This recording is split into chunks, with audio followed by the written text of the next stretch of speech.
quite an interesting interview you guys did.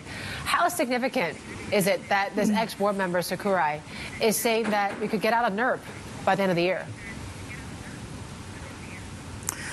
Right. So Sakurai was a board member under former Governor Haruhiko Kuroda between 2016 and 2021.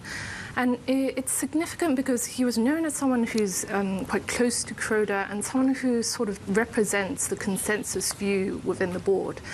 And what I mean by that is that he's quite good at giving where policy may be going. For example, he told us, Bloomberg, in an interview in the past that the BOJ might expand its 10-year yield range as early as fall 2022. And the BOJ ended up doing exactly that in December 2022. So obviously, he's already left the board now, but it's certainly worth paying attention to what he is saying. Well, absolutely. He's got a bit of form. So the logic here, what's behind it, saying that scrapping negative rates would be, let's say, less impactful than raising the ceiling on 10-year yields, for instance?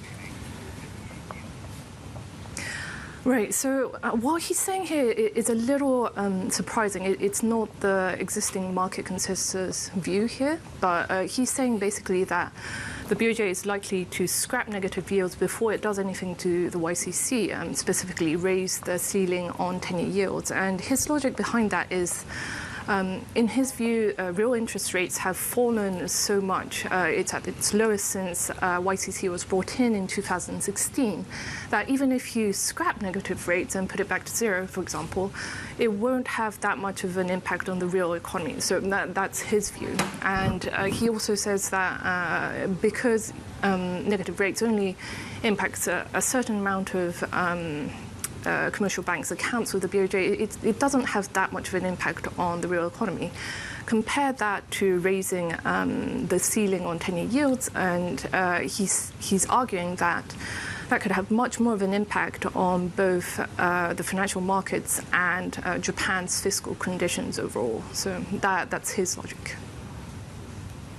Okay, that's his logic. How different is it then to the view that we're seeing in the consensus in the market?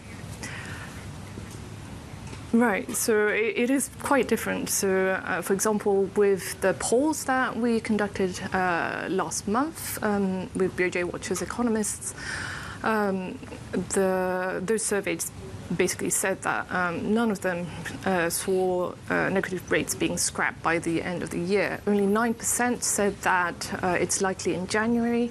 A further 50% said it's likely between April and July. But either way, Sakurai's view is a lot more hawkish than the views out there at the moment.